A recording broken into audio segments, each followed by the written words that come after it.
How to get clients as a tax lawyer. This is something that's top of mind for you, I know. So we're going to get the information from the expert today on this edition of the Inside BS Show. Please welcome to the show Steve Klitzner. He is a tax lawyer's tax lawyer, but it's not what you think. Steve, explain why you're a special kind of tax lawyer. Well, Dave, all I do is take care of people's IRS problems. People and businesses owe the IRS money, are getting audited, haven't filed their returns. I don't do any of the tax planning. I don't do any of the international development. When someone calls me and says, can you open up a corporation for me, that's above my pay scale. I only take care of people when the IRS is coming after them. All right, Steve, why did you pick IRS problems exclusively? Well, the reason is because I actually got started late in this area of law. I've been doing it for 20 years, but I wanted to focus on something specific. In the past, I've always found that anytime I get out of what I normally do, it doesn't end well. It's better to do what you do and do what you do well. So I focus solely on this. And fortunately for me, the IRS keeps me plenty busy. And Steve, you attract business a lot of different ways, I know, because you and I have worked together for a long time. So let's talk about all the different ways you attract business. I'm going to give you 30 seconds, rattle off all the different ways you attract business. Go. The internet, networking, speaking engagements, direct mail, lien letters to people who have IRS problems. My newsletter goes both written and digitally.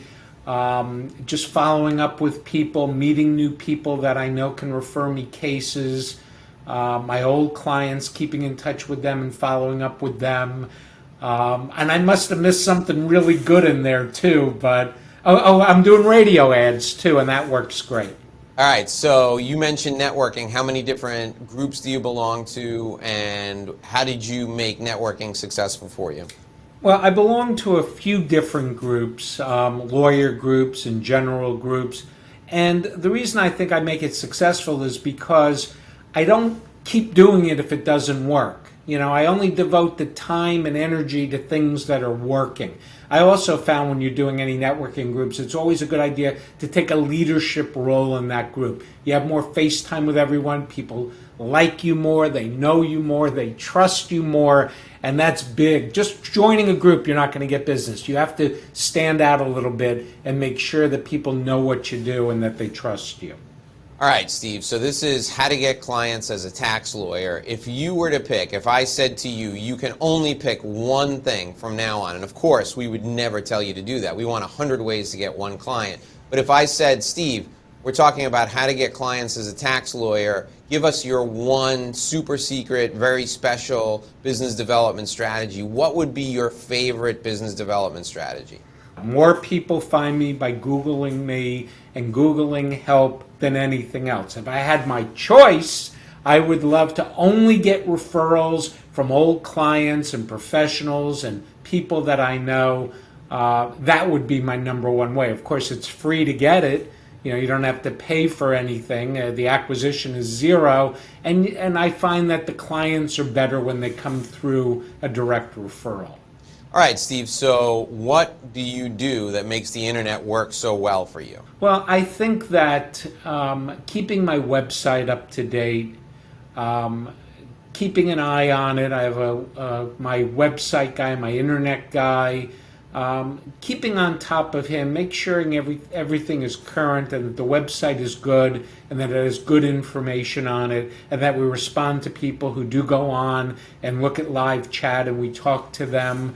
I think that's the best thing. And you know, the other thing is the more you do out there, the more you kind of come up when someone Googles you. So I just try to keep active. All right, talk about direct mail. Direct mail is old school, so you're using the internet, you're using modern technology, but you're still using old school direct mail. What do you do for direct mail and how does it work? People who have IRS liens, it's part of it's in public records. It's recorded. So we get a list of people who have IRS liens and we send them letters. Now, if you have a lien, you get 30 letters from around the country.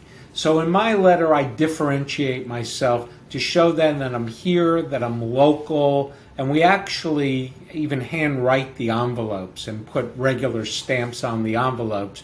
And we don't wait to get our list. We get it 3 times a week, and we immediately send out to these people.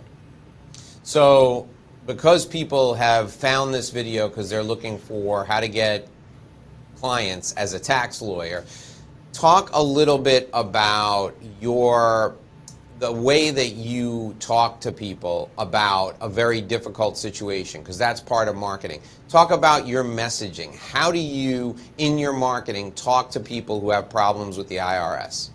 Well, I want to be, it's like I'm sitting at their dinner table and I'm talking about the things I know they're discussing. I know they're losing sleep over IRS problems. I know that they've gotten overwhelmed and that they didn't mean to get into this problem. I know what they're thinking, because that's the other good thing of only doing this. I understand completely what's going on with my clients as well as what's going on with the IRS. So as long as I get into their heads, so to speak, Dave, somebody will call me on the phone and sometimes they'll say, I bet you never heard this before. And of course, I've heard everything before. And I basically can tell them what they're thinking before they tell me. And they really like that. They really appreciate that I get it with them. All right, Steve. So when we're thinking about how to get clients, especially for a tax lawyer, we're not necessarily thinking about staying in touch with people. Why is your email newsletter and your print newsletter, why are those 2 follow-up methods so valuable for you and your practice? Well, people will forget you.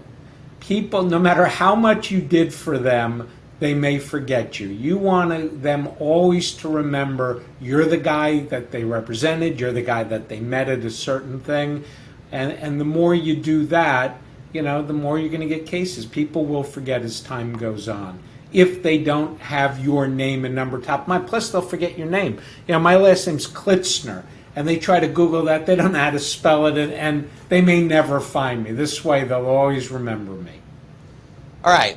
Last question for how to get clients as a tax lawyer, Steve. If you could wave a magic wand and change one thing about your client attraction methods, what would you change and why? You got to give me an example. I need help. Well, if you said to me, Dave, listen, if I could wave a magic wand and invest $100,000 and have my own TV show, and I would bring on people whose IRS problems I have solved on the TV show, that would change everything for me. That's an example of the magic wand, a good answer to the magic wand question. So, Steve, right now, I'm giving you a magic wand. You've got permission to do anything to attract clients. No budget, unlimited. You can do anything you want. What are you going to do? Well, I never really look at anything from a budget standpoint, because if it pays for it, no matter how much it costs, it's a good thing. A lot of times the more you pay, your return on investment is there. But what I've always wanted to do, and it's not so much the money, but I just want to see if it works. I want to do billboards, which I know you're completely against, but I would love to be on I-95 and see a picture of me with a message and see if anyone even calls on that. I'm not so sure they do. I'm not so sure about the quality of that lead, but I think the billboards would be good. And that own TV show would be good too. Yeah, I gave away the whole thing with the TV show. All right, folks, this is. But who my sidekick would be? Who would your sidekick would be? Who do you think? Who would be the best sidekick for me? Ben. No, your son Nick. I would have Nick. He would laugh at everything I do. He'd introduce me. He's got that big grin. He would be great. So tell Nick that as soon as I get the show, he's going to be my Ed McMahon. All right, this has been 10 Minutes with Steve Klitzner. He told you how to get clients as a tax lawyer.